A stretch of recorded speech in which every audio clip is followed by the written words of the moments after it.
Hello class, my name is Mr. George Gitonga from the Institute of Security Studies, Justice and Ethics under the School of Social Sciences. Today we'll be looking at BJS4231, Forensic Psychology. So our second lesson will be on detecting malingering. So you can start by defining what malingering is. So you can say malingering is faking bad or exaggerating symptoms. So an example of this is when a defendant pleads not guilty by reason of insanity. So they may have committed a crime, but they say that the insanity they have is what led them to committing their crime. Or even here, a veteran is maybe somebody who was in the army, then they commit a crime. So instead of taking responsibility for their actions, instead they'll say that they are suffering from post-traumatic stress disorder. So this PTSD is what led them to committing this crime. Then the opposite of malingering is dissimulation. So when you talk about dissimulation, it is faking good, or you're downplaying symptoms. So for example, you're trying to show that you are now a good person. So an example of this is when inmates apply for parole. So parole means that you are released early from prison for your jail sentence. So when you're applying for parole, it means that you have recovered or you are rehabilitated. So whatever you have committed, you are no longer a bad person and you are now a good person. Or even, for example, when a patient is released from a mental hospital, they want to show that they are no longer sick in the head. So it is a way to say that I am a good person now and I don't have any symptoms. So you can look at the symptoms of the malingerer. So the first one is that they will tend to overact their part. So they'll act as if they are very insane. So instead of acting within the normal spectrum of symptoms, they will go over and above that spectrum. Then also, they'll be very eager to call attention to their symptoms. So maybe somebody will say, look at me, I'm so ill. I did not know what they're doing. So in that way, they are eager to call attention to their symptoms. Then a third one is they use absurd and inconsistent thoughts. So whatever they think of, whatever they come up with, they are so much absurd and beyond what is expected from them. And also their thoughts, they are very inconsistent with what you would expect from a mentally ill person. Then also, because they are not insane, you know, when somebody is insane, they have a certain diagnostic category that they will fit in. But because this person is over-exaggerating or faking symptoms, their symptoms will not fit the actual category, be it for insanity or schizophrenia. Then also, they'll claim the sudden onset of a delusion. So this delusion, we'll look at it later in the class. Then last but not least, they'll present themselves as blameless. So in this faked illness, then say, despite the crime occurring, I am not to blame for the occurrence of this crime. So we have the 6 symptoms of malingering. So the first one is their symptoms are rare because they don't know what to expect from an inmate who is, or a person who is genuinely ill. So their symptoms will be rare. So it will show that they are probably faking this illness because the symptoms they are displaying, they are not what you expect from someone who is genuinely ill. Then also, the answers are improbable. So when you're trying to interrogate this person whether they are ill, the answers they give you, they'll not make sense because they are overacting their part. So whatever the response they'll be giving you, it will be very much over the top. Then also, there'll be indiscriminate symptom endorsement. So whatever symptoms they'll be giving, they'll give so many reasons that they'll be even beyond the person who is genuinely not mentally well. Then also, the symptom combinations they give, they'll be probably from different mental disorders. So that's why you're calling them unlikely symptom combinations. So if they say that they are suffering from schizophrenia, they may give a symptom that is from another mental illness. Then also some of the symptoms will contradict from the actual mental condition. And also, they may overstate the severity of their symptoms. So they'll try to over-exaggerate. So now I look at the malingerer with respect to a crime. So somebody is not a malingerer, most likely they'll commit the crime on their own. So they will not have a partner. Then also, they'll have, so their motives, you may have the primary motive of committing a crime, then the secondary or alternative motive. So for a malingerer, because this person is mentally okay, even if they're trying to say they are insane or mentally ill, their motive will not have any psychotic. It will just be a normal motive, nothing that has to do with their mentality. Then also for a non-malingerer, they rarely plan for their crime. So that's why they are caught and they start saying that they are mentally ill. That's because they did not actually plan for their crime, and as a result they were caught.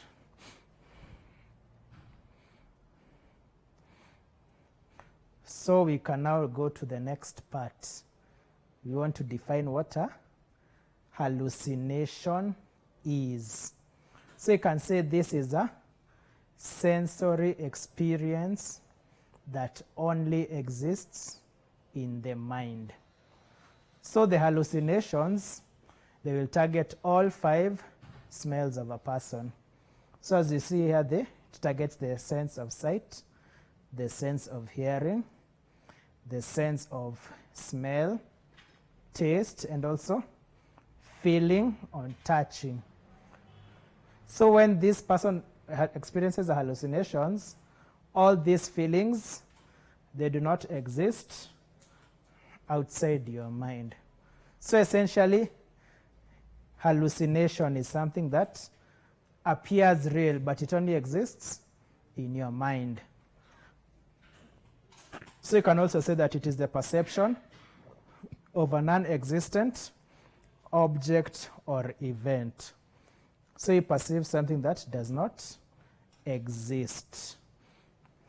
So we have 5 types of hallucinations.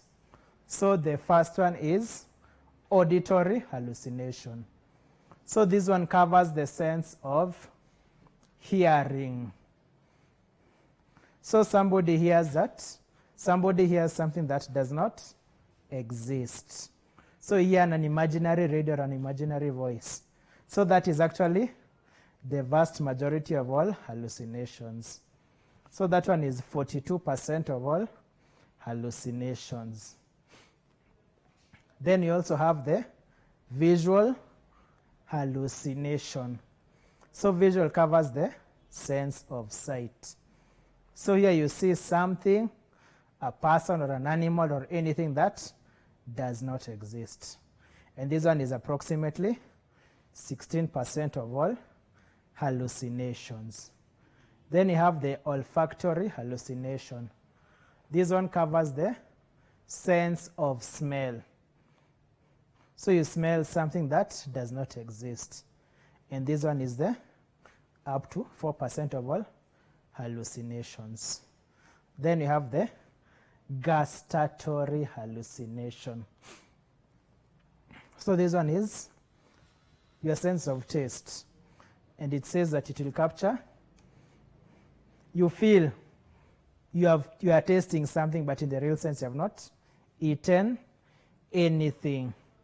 Then you have these final 2, tactile hallucinations and somatic hallucinations. So these ones you can say it's either the sense of touch or feel. So for the tactile, you feel as if somebody or someone has touched you. But in the real sense, nobody has touched you. Then you have the somatic hallucinations. So this one is where the whole body, you feel something is crawling on you. So you feel some weird sensations. So both of them, they cover the feel or touch. So you have a few facts on hallucinations. So when you say something is intermittent, it means that it starts and stops. So it is not continuous. Then also, psychotic is somebody who is mentally unwell. So they acknowledge that these hallucinations could be as a result of their imagination. Then also, someone who's really schizophrenic, they may try to make the hallucination go away. So you can now focus on the auditory hallucination. So it is said that 88 of them, all the voices you hear, 88% of them are from outside your head. So some psychotics will say that they hear both the voice of a male, the voice of a female, and also hear them from both of your ears.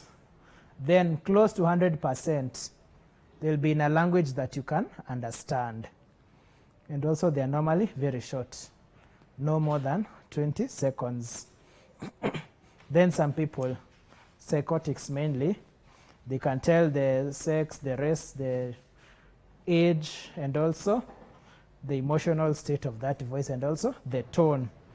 How loud is it? And some of them may also ask for a response from you. Then now we go to the second type of hallucinations, visual hallucinations. So this is something you see that does not exist. So they are mostly in color, and the people involved are of normal size. Then for the olfactory, or for the hallucinations involving the taste, the sense of smell, the odor is not a pleasant one. So you can now continue with the malingerer. So when you're interviewing them, they'll most likely repeat the question as you're asking them, or even answer slowly, because they're trying to fake or manufacture symptoms. So they want to look as if they're slow. Then also, as you're interviewing them, there'll be several contradictions. So there'll be no consistency as they're talking. Then they will not remember things accurately, and they'll show concentration. So you can now go back to hallucinations. So what causes hallucinations? So first and foremost, we have mental illnesses. So illnesses like schizophrenia, dementia, and delirium, all these are a major cause of hallucinations. Then you also have substance abuse. So be it drugs or be it alcohol. So if you take too much alcohol, so you'll start thinking you're seeing things, but in the reality those things do not exist, or even you start hearing things that do not exist. Or even you'll start taking a lot of drugs. When you start taking drugs, there are those drugs that are actually hallucinogenic. So those mushrooms, LSD, PCP, you start seeing things that in the reality do not exist. Then also a lack of sleep is another major factor. So if you have not slept or you're not sleeping enough, you'll start seeing things that do not exist. Sometimes you can hallucinate just before you go to bed. Then also some medications if you're taking medication for mental and physical health. For example, if you're suffering from Parkinson's disease or depression or psychosis or even epilepsy. Sometimes if you take medications for these conditions, they will trigger hallucinations. Maybe you start seeing things that do not exist. Then also postpartum mental health disorders. So this postpartum is after a mother gives birth to a child. So some families or some parents will struggle to cope with this. So maybe a mother will hear a voice telling her to kill their baby, or if the baby is crying too much, that voice will tell them to silence the baby. So it is important that this condition is urgently treated to avoid things getting worse. So maybe you can sort this out with therapy or even social support and medication. Then also anxiety. So if somebody is both anxious and depressed, this will trigger periodic hallucinations. So they're normally for a brief time. So maybe somebody who is depressed, they'll hear a voice telling them that you're very useless and you're not worth anything. So such a thing. So the main thing is you deal with the underlying condition. So if this person is anxious or depressed, you give them medication that will treat that depression condition. Then also we have alcohol withdrawal. So somebody who maybe they're undergoing rehabilitation, somebody who is very dependent on alcohol, once they're withdrawn from that alcohol, that withdrawal has consequences to it. So now this condition is known as delirium tremens. So they will start being very sick, vomit and shaking very violently. But the good thing, this condition disappears after some days. Then there's also dementia. Dementia occurs to mostly those people old people. So dementia is a degenerative illness for the brain. So the older you grow, your brain continues to degenerate. So maybe it targets areas with sensory processing. So as this dementia gets worse, you will start getting auditory hallucinations and visual hallucinations. So some of these visual hallucinations may involve people who have died, but you're still seeing them. So as a result of this, it will trigger paranoia. So you start thinking somebody is after you. And you start not trusting anybody. So this one can be taken care through medication. So medication that tries to treat these brain disorders. Then also seizures. Seizures may cause hallucinations. So once you treat this seizure, it will treat the hallucination and also migraines. So as you know, a migraine is a headache on one side of the head. So when somebody starts experiencing a migraine, they'll have visual hallucinations.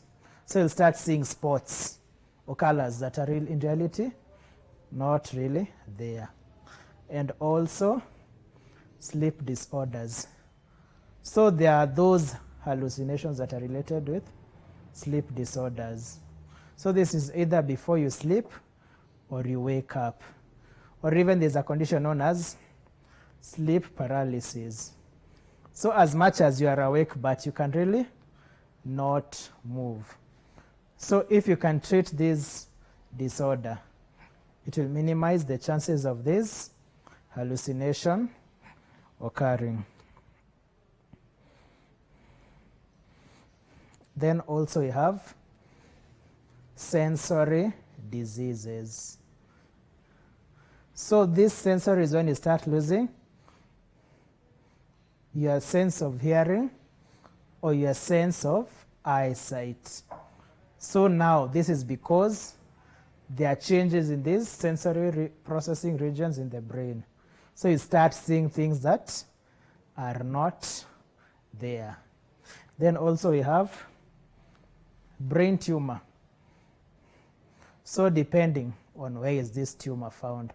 So if it is where the part of your brain that controls the vision, so your consequent hallucination will be sense of sight.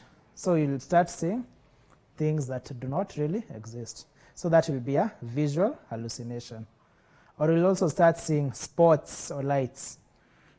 Even also, if this tumor is where your sense of smell or sense or of taste is controlled, you will have olfactory hallucination and gustatory hallucinations, respectively. And the last one is known as Charles Bonnet syndrome. So this one, it is an ocular problem. So now you see things like glaucoma or cataracts. So now you will be seeing things that don't exist, but with time you realize that whatever you are seeing is not real. So you can look at how do we treat these. So first of all, medication. All those conditions you've previously seen, those are things that can be treated. So for example, if you are a serious alcoholic and you're hallucinating, so this withdrawal, if you're hallucinating because of that withdrawal, you can be prescribed medicine that will try to calm down your nervous system. But depending on the illness, sometimes something serious like Parkinson's or dementia, the treatment may not be sufficient enough. Then we also have counseling. Counseling may also play a very big part. So in this case, we counsel somebody who has a mental health condition.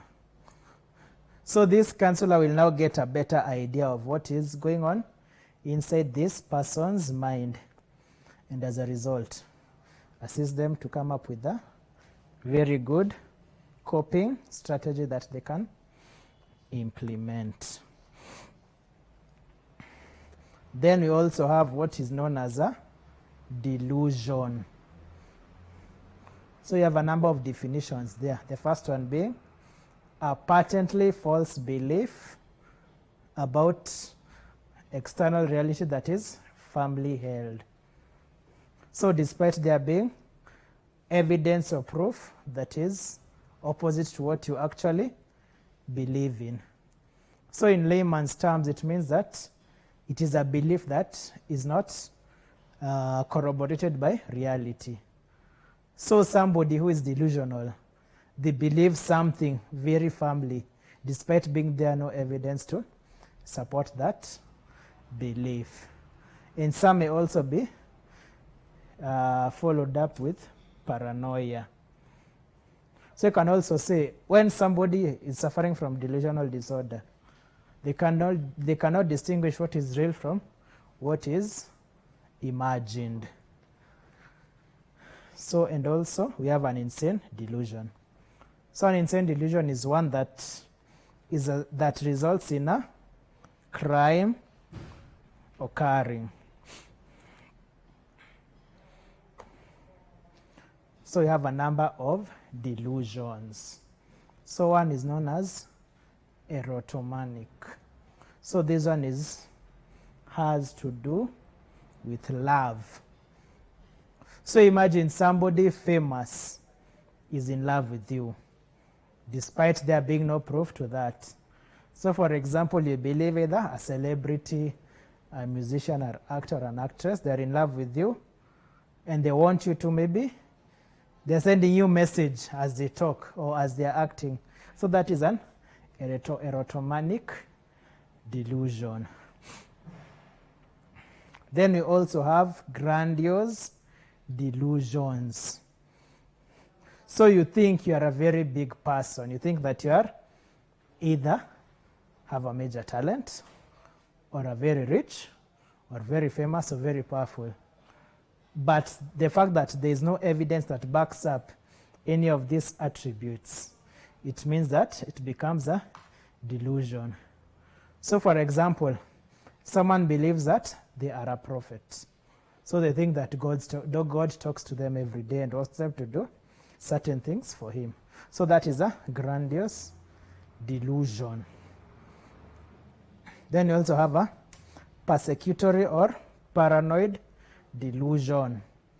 So in this case, you think somebody wants to finish you or is spying on you or wants to harm you or hurt you, or you are being followed or slandered or being cheated on or being mistreated. So now you think that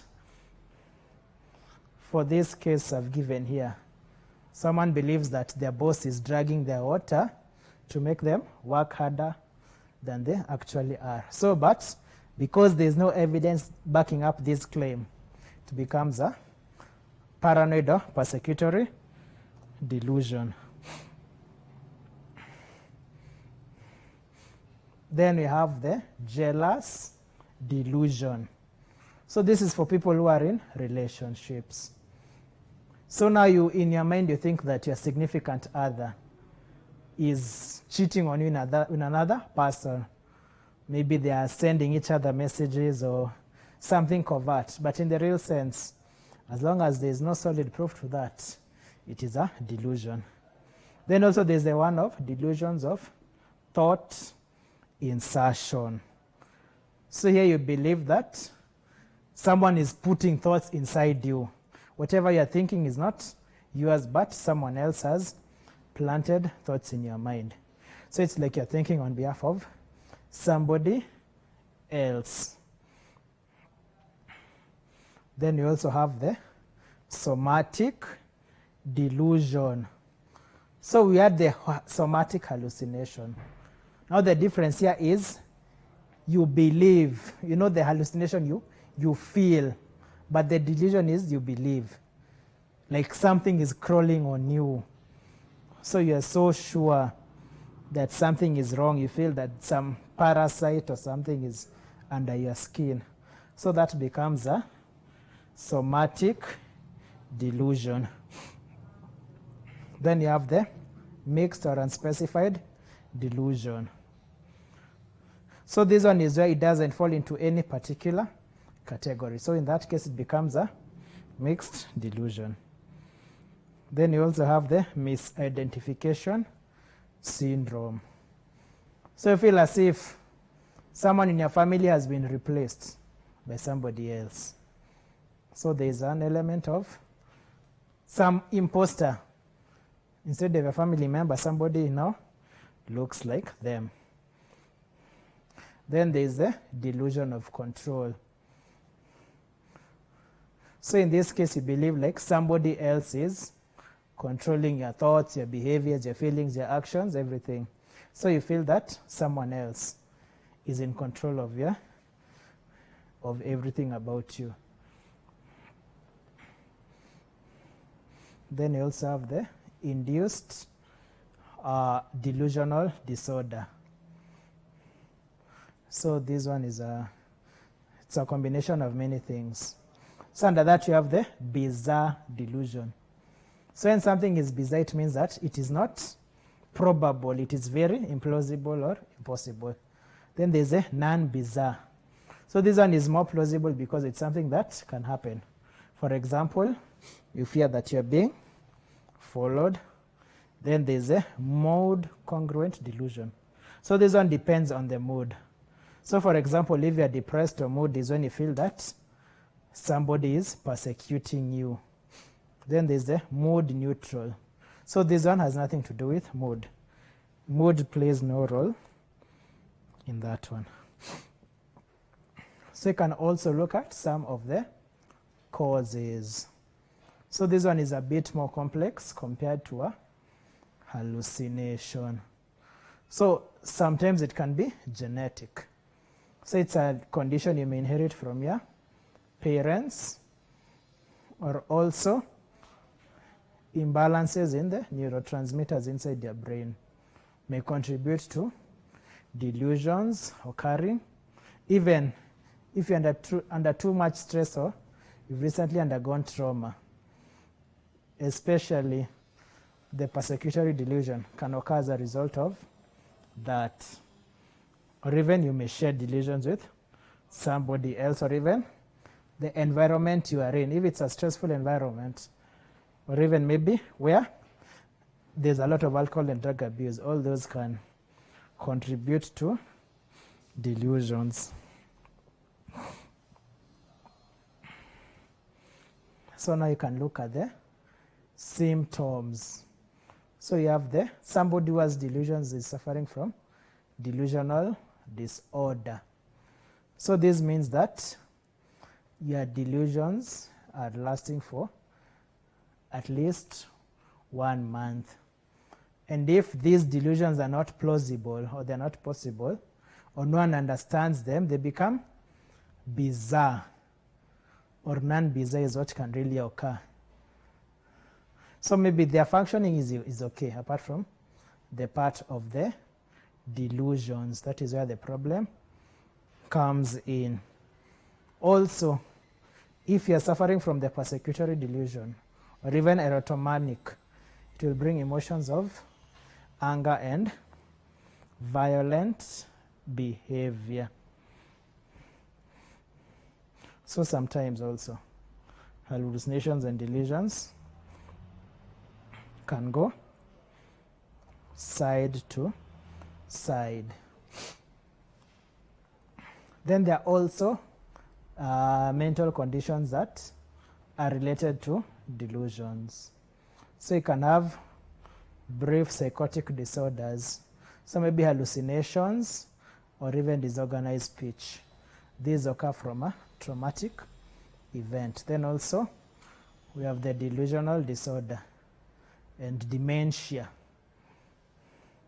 and mood disorders, and also Parkinson's disease and postpartum psychosis, as we had looked before, and schizophrenia. So how do we treat delusions? We start with antipsychotics. So we have antipsychotics which can try to block dopamine. Dopamine is thought to be responsible for development of delusion. So if you can block this dopamine, you reduce the likelihood of delusions occurring. Then also atypical antipsychotics. So these will block both dopamine and serotonin. Then also tranquilizers. So when somebody tranquilizes you, they're trying to make you relax. So this one is to target anxiety and agitation. And also antidepressants. So if somebody is moody, you give them this antidepressant to calm them down. Then also you can try the non-medical ways to manage it. So you can try understand this delusion. Instead of mocking this person undergoing this delusion, you try to understand where they're coming from. Then also try to show some love and support to this person. So don't abandon them, at least try to show some care. Then also encourage them to talk, explain such things, and also help them to try manage their anxiety for their better emotional well-being. Then also try to maintain a healthy lifestyle, eating well, regular exercise, and also avoiding all types of substance abuse. And also encourage people to have their own support groups, things that can help them survive this. So you can now look at coping mechanisms. So if somebody thinks the government is after them, the best way to deal with this is to avoid the TV, because this TV will fuel this conspiracy theories. Or for example, if they think they are being followed, they go with a friend. Somebody will make them feel more comfortable. Then also, the use of supplements, omega-3. This comes from fish. Can help manage symptoms of psychosis.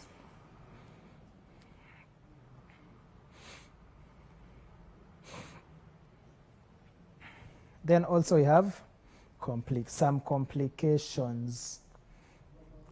So depression is one of these complications. So somebody who is fighting these delusions, they become depressed, maybe because of people ignoring them or so on. And also there are other legal complications. So if you take an example of an erotomanic delusion, we will start stalking somebody and harassing them. And as a result, those two things are offenses that are against the law. And as a result of that, you can be arrested. Or even you take the example of a persecutory delusion. You assume somebody is following you. Then you come across that person, you think that if you don't kill them, they'll kill you. So you kill them as a result. Of course, killing is against the law. So before letting it go to that far, you try to deal with this before it gets so risky. Then also sometimes, through delusions, you will tend to push people away. So by pushing away, because you're always annoying them, talking about implausible things. So as a result, you'll be left socially isolated, because these delusions you have, you'll be annoying maybe your wife because you're jealous of something that does not exist. So that will complicate or damage social relationships. So that is the end of our lesson. Thank you for your time. Televised lectures supplement our robust online learning going on our MKU online platform. You can view more on our televised lectures via our online platform. We are in a digital era, and Mount Kenya University knows this. The following are the steps to follow so as to complete your online application. Download the application form from the website www.mku.ac.ke. Attach copies of your academic certificates and ID. Pay the application fees via M-Pesa pay bill number 270988. Your ID is the account number. 2,000 shillings is the charge for a postgraduate. You can also deposit in the bank accounts provided on the website. Then email all the above to apply@mku.ac.ke.